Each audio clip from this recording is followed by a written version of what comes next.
Então aqui eu tenho a função que define a sequência de Fibonacci. O que isso aqui quer dizer? Que o elemento n na sequência é o resultado da soma do elemento n menos 1 e n menos 2. Ou seja, ele faz a soma dos últimos dois números. Então, para isso, a gente precisa ter pelo menos dois números na sequência que são fixados. E esses números são o primeiro elemento, f0, que é igual a 0, e o segundo elemento, f1, que é igual a 1. Então, vamos ver um exemplo. O quinto elemento, f4, ele é igual a f3, ou seja, o seu antecessor, e f2. Que por sua vez o f3 é quem? f2 mais f1. E o f2 é f1 mais f0. O f2 vira f1 mais f0. E o f1 a gente já sabe que é 1. Do mesmo jeito aqui o f0 e esse f1. Então aqui está 1, 1 e 0. Então esse cara virou f1 mais f0. E no final de tudo vira 3, que é o quinto elemento da sequência Fibonacci.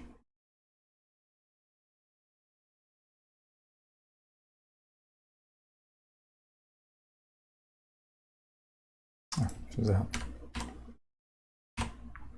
Então agora vamos falar um pouco de Haskell. Essa aqui é a função que gera a sequência Fibonacci de forma infinita. Então ele vai gerar até quantos números você quiser. E ela é bem simples, né? Muito concisa. E eu vou explicar um pouco de como ela funciona. Então, o primeiro ponto que eu vou falar é sobre esses dois pontos que se encontram na função. Esse operador ou função, ele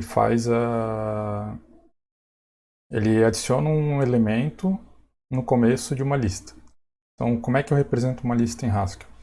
Uma lista vazia abre e fecha colchetes. Uma lista com um elemento, eu posso representar como abre colchete, o elemento fecha colchete. Com n elementos, então abre colchete, 1, 2, aqui vai qualquer conteúdo, vírgula, n, fecha colchetes. Então essa seria uma lista de n elementos.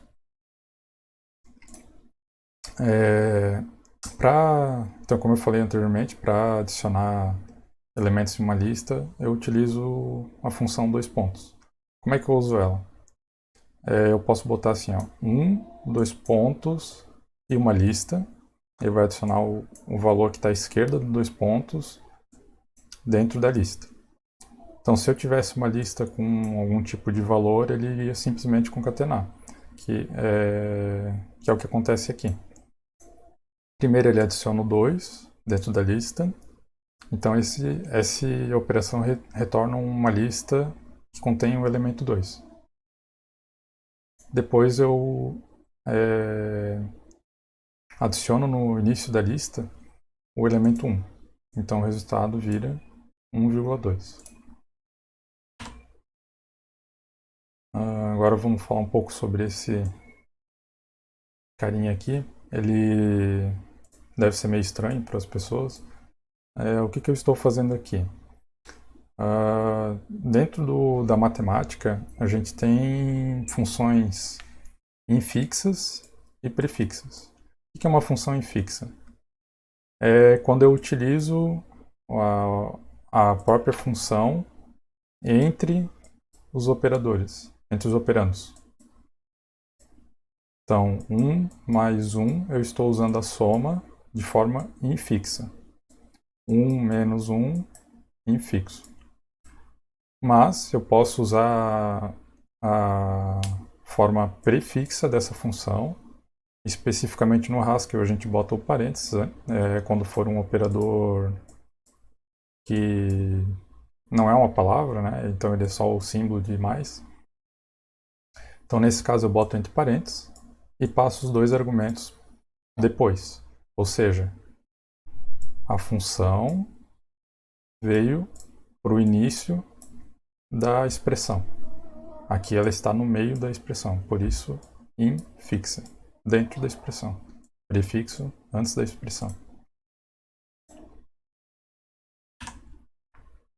Agora vamos falar um pouco da função scanl. O que ela faz? A função scanl recebe 3 argumentos: f, x, ys. O que é o f? O f é uma função que recebe um elemento do tipo A, um elemento do tipo B e retorna um elemento do tipo A. Ou seja, o resultado é do tipo A.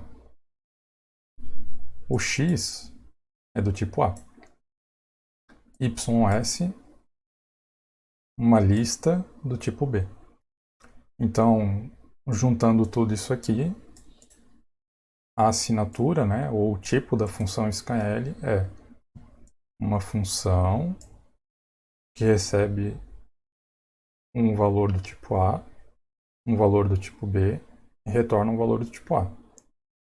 Depois ele recebe um valor do tipo A, uma lista do tipo B e, por fim, retorna uma lista do tipo A. Ok, esse é o tipo do scanl. Mas o que ele faz? Vamos lá. Se eu chamar a função scanl, f, z e uma lista x1, x2 até n, o que ele vai fazer? O primeiro item da lista que ele vai retornar é o próprio z. Depois, ele retorna z aplicado a x1. Então aqui eu peguei uma função que estaria na forma prefixa e usei de forma infixa. Para isso tem esse backquote, ou seja, estou pegando um operador prefixo e botando no meio da expressão. Então isso aqui é como se eu estivesse escrevendo f, z, x1. Esse aqui então é o segundo elemento da lista. Para gerar o terceiro elemento da lista, ele pega o resultado do segundo elemento, que está aqui dentro, e aplica novamente a função f com o segundo elemento da lista, x2. Dessa maneira ele vai formando a nova lista.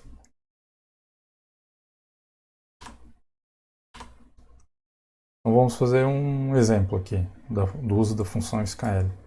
Então eu estou passando o operador, o meu f é a soma, o meu z é o zero e o meu ys é a lista 1, 2, 3. Então eu começo botando dentro da lista o valor zero, que é o z. Depois eu vou pegar o valor z, vou aplicar a função que eu passei como argumento em conjunto com o primeiro elemento. Então, 0, 0 mais 1. Depois eu vou pegar esse elemento aqui e vou aplicar novamente a função de soma com o segundo elemento. Então, 0 mais 1 mais 2. E agora eu faço a mesma coisa para essa operação, aplicando de novo a operação f, o mais, no terceiro elemento. E agora acabou a minha construção da lista. Agora é só uma questão de executar e eu vou ter o resultado 0, 1, 3 e 6. Beleza? Então finalmente chegamos à função por completo. Vamos explicar o que ela faz.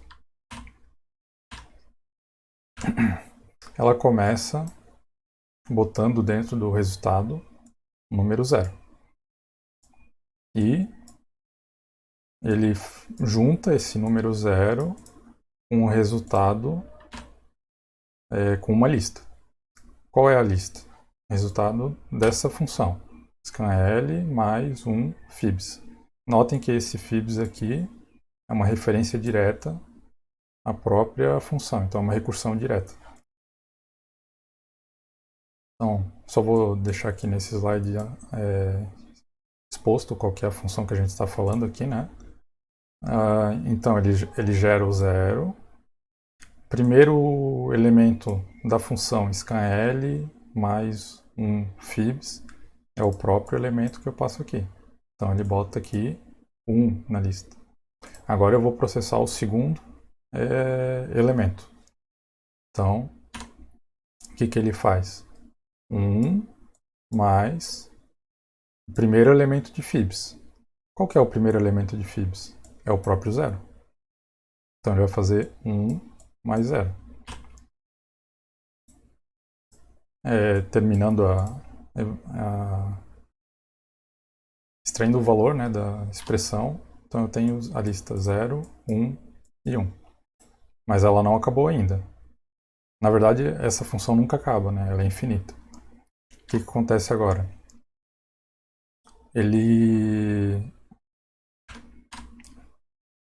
faz a próxima operação, que é o quê? Esse elemento aqui, que é 1 mais 0, mais esse elemento aqui, que é 1.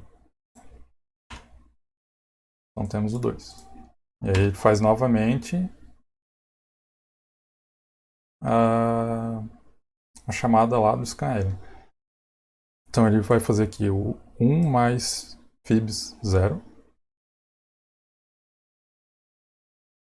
que é esse cara aqui, mais fibs 1. Isso aqui tudo vira esse elemento.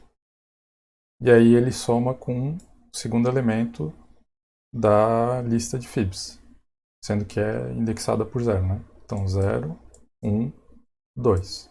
Substituindo aqui os valores de fibs nas posições 0, 1, 2, a gente tem 1 mais 0, mais 1, mais 1, que resulta em 3. E assim por diante.